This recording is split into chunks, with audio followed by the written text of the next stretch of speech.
Escândalo nos States. Foi revelado outro trecho dos Epstein Files, os arquivos secretos do Jeffrey Epstein, que pode elencar várias pessoas famosas americanas e até pessoas da família real britânica com coisas estranhas relacionadas a crianças e adolescentes. Mais do que estranhas, ilícitas. Essas coisas ilícitas aconteceriam numa ilha particular do Epstein, que para você chegar lá, você precisava pegar o avião particular do Epstein, que era apelidado estranhamente de Lolita Express. E o Trump, presidente americano, teria, segundo os arquivos, já pego esse avião e já teria estado nessa ilha. E aí a questão, né?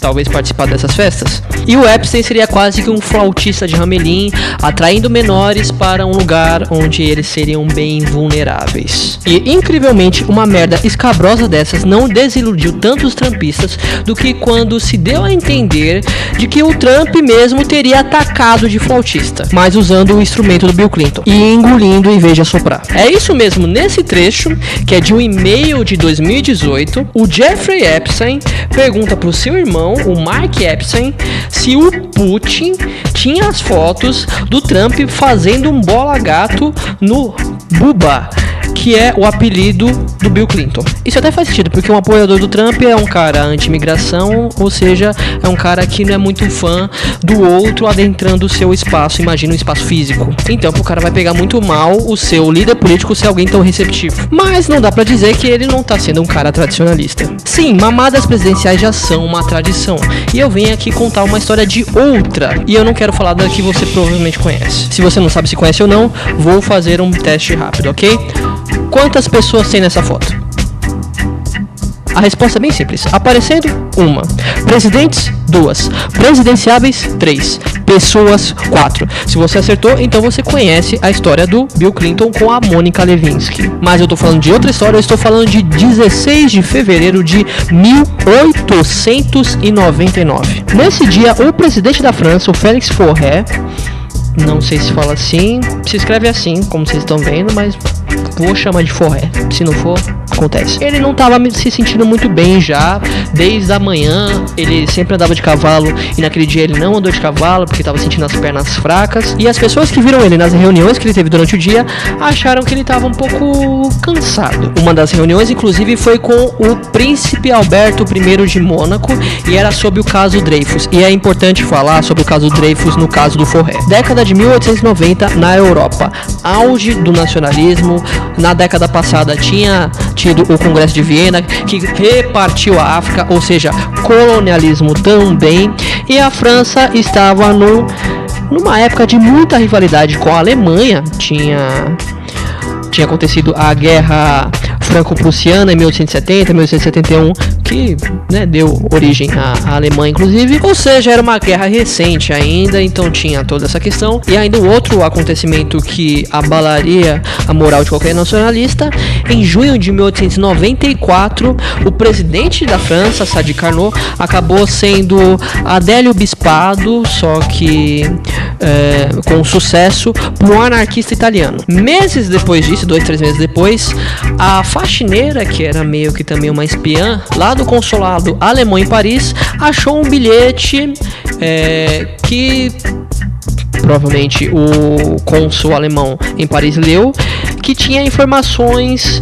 técnicas sobre um canhão francês. Ela mandou esse papel pro encarregado da contra-espionagem, um cara chamado Henri, e aí ele mandou lá pro superior, que mandou um cara lá que era meio técnico no assunto para ver a caligrafia, e eles acusaram um cara chamado, acho que se fala assim, Alfred Dreyfus, sei lá, se escreve assim. Só que a questão é que não foi ele foi botado lá de bode expiatório, e ele era o cara perfeito para isso. Primeiro, que ele era da região da Alsácia, que ficava na fronteira com a Alemanha, era uma região de disputa.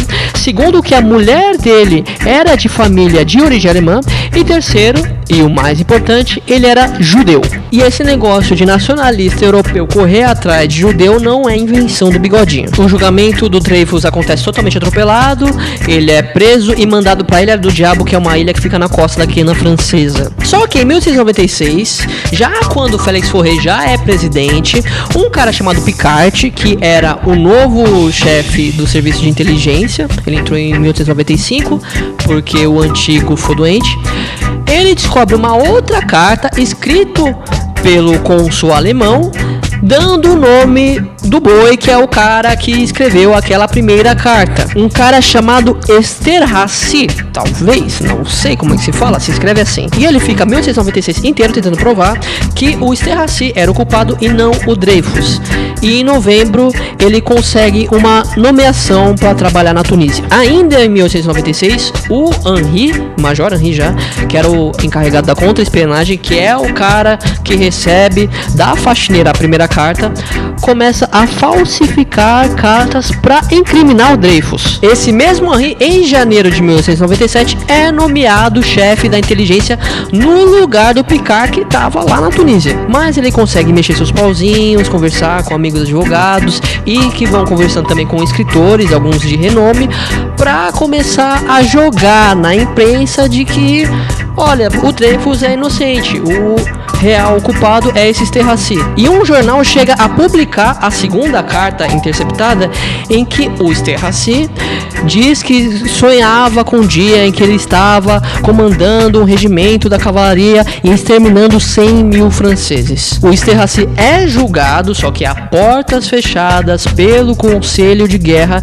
e acaba absolvido. Já o Picard, que estava na Tunísia, acabou preso. Isso já em janeiro de 1898. No dia que ele é preso, o Émile Zola, que era um cara fodão, escritor da época, escreveu o Germinal, escreveu um texto chamado J'accuse, eu acuso. E quem é a galera do direito já ouviu falar desse texto, que ele basicamente dá nome aos bois e fala, tal pessoa fez isso, tal pessoa fez aquilo, e tal pessoa tá encobertando todo esse rolê de tal forma, tal forma, tal forma.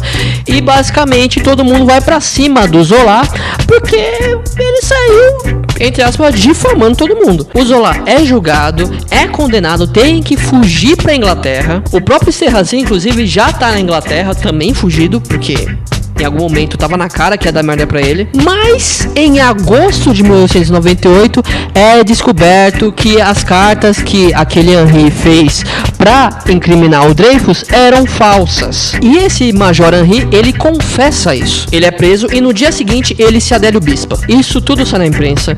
O ministro da guerra renuncia. Os advogados do Dreyfus pedem a revisão do julgamento, mas o julgamento não acontece. Isso pelo menos até aquela manhã de 16 de fevereiro de 1899. E o Félix Fauré, como é que ele ficava com tudo isso? Esse Fauré, ele era da ala dos republicanos moderados, que era uma ala mais de centro-direita, republicana, anticlerical, mas ainda muito apegada à força militar para ter uma coesão do Estado. Era o famoso conservador nos costumes e liberal na economia. Uma coisa meio, melhor ficar sempre do lado do exército, porque se não ficar do lado do exército, eles podem se rebelar, e se eles se rebelar, aí a tampa da panela de pressão pode explodir, aí lascou. Além também de, lógico, por ser um cara pró-industrial e pró-capitalista, e também conversando com o nacionalismo francês, ele vai ter que ser um cara pró-projeto colonial, não tem como não ser. E fazia muito sentido, tendo todas essas bandeiras, ele ser um anti-Dreyfusard. O que é isso?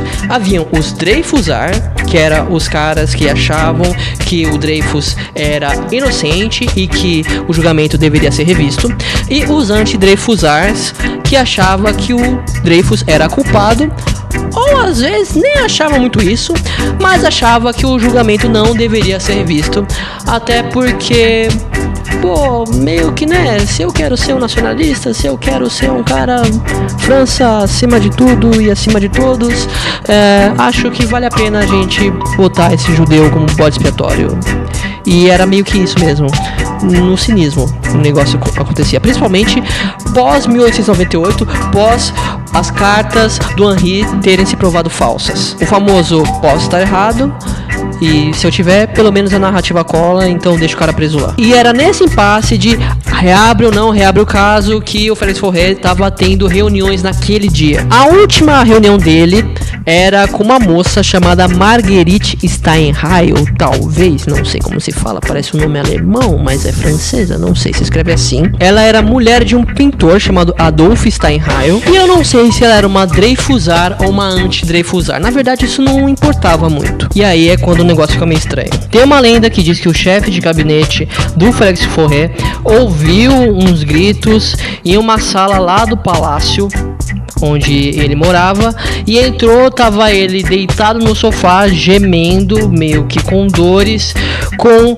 a mão nos cabelos da Marguerite Steinheil enquanto ela ajeitava as roupas, e segurando tão forte o cabelo dela que tiveram até que cortar alguns fios. Tem outra versão que diz que o Fauré que chegou muito cansado, 1h30 depois de começar a sua reunião com a Marguerite, lá na sala do chefe do gabinete, e aí muito cansado ele foi e deitou, meio quase desfalecendo. E foi aí que a Steinheil saiu do palácio. Deu tempo ainda deles chamarem o padre, e aí ele foi falecer às 10 horas da noite. Mas como a primeira versão é a que ficou mais famosa, ainda mais somando ao fato de que a Marguerite, na hora de fugir, já que ela estava no palácio onde o Félix morava com a sua esposa, ela acabou esquecendo o espartilho, ficou famoso a lenda de que Félix Fauré morreu tendo um AVC enquanto recebia um boquete. Na real, não se tem nem certeza se foi mesmo um AVC. Realmente é o mais provável. Também é provável que ele estivesse sofrendo de taquicardia na hora.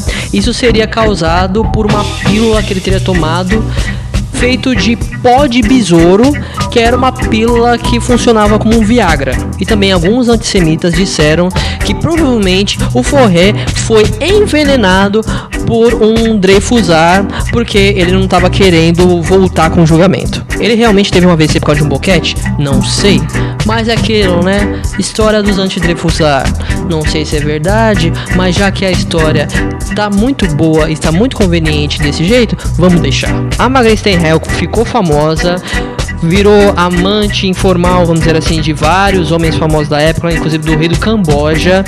E ela continuou casada, e ela voltou depois para as primeiras páginas policiais quando a sua mãe e o seu marido foram assassinados em 1908, e ela estava na casa e ela estava amarrada, mas ela acabou sendo acusada depois de assassinato dos dois. E o caso Dreyfus só foi resolver em 1906. E sobre o caso Trump e Clinton, mesma coisa do caso Dreyfus e do caso Félix Fauré. Não sei. Mas pra você, o que é mais divertido de acreditar? Se você não conhecia a história do Félix Fauré, curte, compartilha e chupa alguém.